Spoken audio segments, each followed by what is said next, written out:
नमस्कार दोस्तों। आज फिर एक नई और इम्पॉर्टेंट टॉपिक के बारे में बात करेंगे कि अपनी गाड़ी का इंश्योरेंस लेते समय हमें किन किन बातों का ध्यान रखना चाहिए। क्योंकि अक्सर क्या होता है कि हम प्रीमियम बचाने के चक्कर में बहुत बड़ा नुकसान कर देते हैं। फिर बाद में हमें समझ में आता है कि जो हमारे सलाहकार थे, जो हमसे बोल रहे थे कि हमें सही प्रीमियम लेना चाहिए था और हमने प्रीमियम बचाने के चक्कर में बहुत बड़ा नुकसान कर दिया।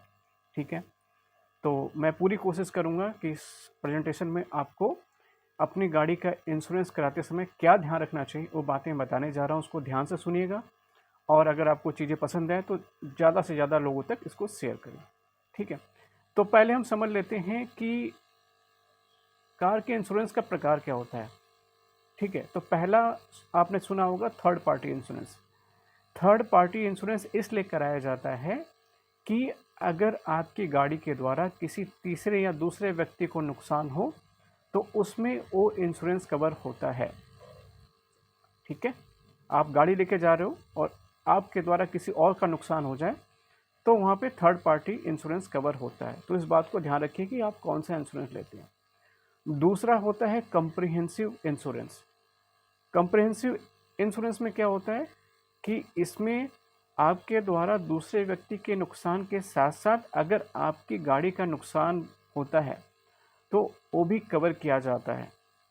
तो इंश्योरेंस लेते समय ध्यान रखिए कि हम कौन सा इंश्योरेंस ले रहे हैं और अपनी स्थितियों का आकलन करते समय इस इंश्योरेंस को लीजिए। अगर हमारी गाड़ी का ज़्यादा यूज़ है, हम ऐसे भीड़ भाड़ वाले रास्ते से होके जाते हैं डेली, तो हमें कोशिश करना चाहिए कि हमें कम्प्रिहेंसिव इंश्योरेंस लेना चाहिए। अब तीसरी इंपॉर्टेंट बात है एड ऑन कवर। ठीक है, इस एड ऑन कवर में क्या चीज़ हमें लेना चाहिए। पहला है जीरो डेप। ठीक है, जीरो डेप का मतलब ये होता है कि अगर गाड़ी में कुछ भी होता है, खराबी होती है, किसी भी तरह का एक्सीडेंट होता है, खराबी हो जाती है, तो आपका जीरो डेप में कवर हो जाता है। दूसरा, रोड असिस्टेंस कवरेज। ये ज़रूरी है कि अगर गाड़ी कहीं ऐसी जगह पे खराब हो गई जहाँ से हमें गाड़ी को टो करके गैरेज तक ले जाना पड़ेगा तो एक खर्चा भी इसमें कवर होता है। तीसरा होता है इसमें इंजन प्रोटेक्शन कवरेज भी लेना चाहिए कि अगर हमारा इंजन खराब हो गया तो क्या होगा। तो सबसे ज़्यादा गाड़ी में जो पैसा लगता है इंजन में लगता है, तो हमें अपना इंजन कवरेज भी लेके चलना चाहिए। तो ये तीन बातें हैं। पहला थर्ड पार्टी इंश्योरेंस जिसमें आपके द्वारा किसी दूसरे या तीसरे व्यक्ति का नुकसान होता है वो कवर होता है। दूसरा है comprehensive coverage. Comprehensive coverage policy इसलिए लेनी चाहिए कि आपके द्वारा किसी दूसरे पार्टी का नुकसान हो, साथ साथ आपके अगर गाड़ी का नुकसान होता है तो वो भी कवर होगा। और तीसरा एड ऑन, जो मैंने बताया, एड ऑन कवर जरूर करना चाहिए। इससे बेनिफिट ही होगा, जीरो टेप मिलेगा, रोड असिस्टेंस कवरेज भी मिलेगी। ठीक है, और इंजन का कवर भी मिलेगा। ठीक है, अब सबसे ज़्यादा समझने वाली बात है जो मैं बताने जा रहा हूँ, ध्यान से सुनिएगा। अक्सर लोग कहते हैं कि यार तुम्हारी कंपनी इतना प्रीमियम ले रही है और दूसरी कंपनी कम प्रीमियम ले रही है। इसका मतलब कहीं ना कहीं फ़र्क है। और वो फ़र्क क्यों आता है? वो फ़र्क आता है आईडीबी की वजह से, इंश्योर्ड डिक्लेयर्ड वैल्यू। सपोज़ करो आपने गाड़ी कोई 2 या 3 साल पहले ली है, 7 या 8 15 लाख की गाड़ी। ठीक है, कोई कंपनी उसका इंश्योर्ड डिक्लेयर्ड वैल्यू 10 लाख रुपए दे रही है और कोई एक कंपनी उसका इंश्योर्ड डिक्लेयर्ड वैल्यू 7 लाख दे रही है। तो जो 7 लाख दे रही है उसका प्रीमियम कम आएगा, जो 10 लाख दे रही है उसका प्रीमियम ज़्यादा आएगा। तो इसका मतलब ये नहीं कि हमें कम प्रीमियम वाला लेना चाहिए। जो कंपनी कम प्रीमियम दे रही है, कम आईडीवी दे रही है, इसका मतलब आपको क्लेम भी कम मिलेगा। जो कंपनी आपकी गाड़ी का वैल्यू ज़्यादा लगा रही है, इसका मतलब आपको अपनी गाड़ी पे क्लेम का कवरेज भी ज़्यादा मिलेगा। तो मेरे हिसाब से पॉलिसी लेते समय कंपेयर करिए कि किस कंपनी का आईडीबी वैल्यू ज़्यादा मिल रहा है। ठीक है, इसे कहते हैं इंश्योर्ड डिक्लेयर्ड वैल्यू। दूसरा सबसे इम्पोर्टेंट बात है कि चेक करिए कि वो कंपनी आपको पीए कितना दे रही है। पीए का मतलब होता है पर्सनल एक्सीडेंट, मतलब गाड़ी चलाते समय अगर कुछ हुआ आपको तो कितना दे रही है।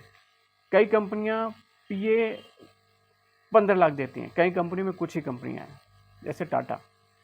ठीक है, कुछ कंपनियां पीए आपको 5 लाख देंगी या 10 लाख देंगी। ठीक है, तो इससे भी फर्क पड़ता है कि अगर कोई चीज़ इससे भी प्रीमियम पे फ़र्क आएगा। और दूसरा बेनिफिट ये होता है हमारे लिए कि अगर कुछ ऐसी घटना घटती है तो हमारा ज़्यादा से ज़्यादा उसमें गाड़ी का कवर हो गया आईडीबी की वजह से। दूसरा पीए अगर ज़्यादा होगा तो हमें कोई नुकसान होता है, क्षति होती है, तो वो भी उसमें कवर हो जाएगी। तीसरा, गाड़ी के अंदर जितने लोग 4 से 5 लोगों का भी एक्सीडेंट कवर होता है, तो वो देखिए कि उसमें ग्रुप इंश्योरेंस में जो गाड़ी के अंदर में कंपनियां कितना कवर दे रही हैं, ये भी ध्यान रखने योग्य बातें होती हैं। ठीक है, तो इंश्योरेंस के प्रकार देख लीजिए। आईडीबी वैल्यू जिसकी ज़्यादा होगी मेरे हिसाब से वो इंश्योरेंस चुनना चाहिए। बाकी डिसीजन आपका है, प्रीमियम आपको पे करना है, कम है ज़्यादा। ठीक है, तीसरी इसमें चीज़ें हो गई कि कटौती राशि। कभी कभी क्या होता है कि जो छोटी कंपनियां होती हैं जो भी स्टार्ट हो रही हैं, कई ऐसे चीज़ों काट के आपको कम प्रीमियम देती हैं।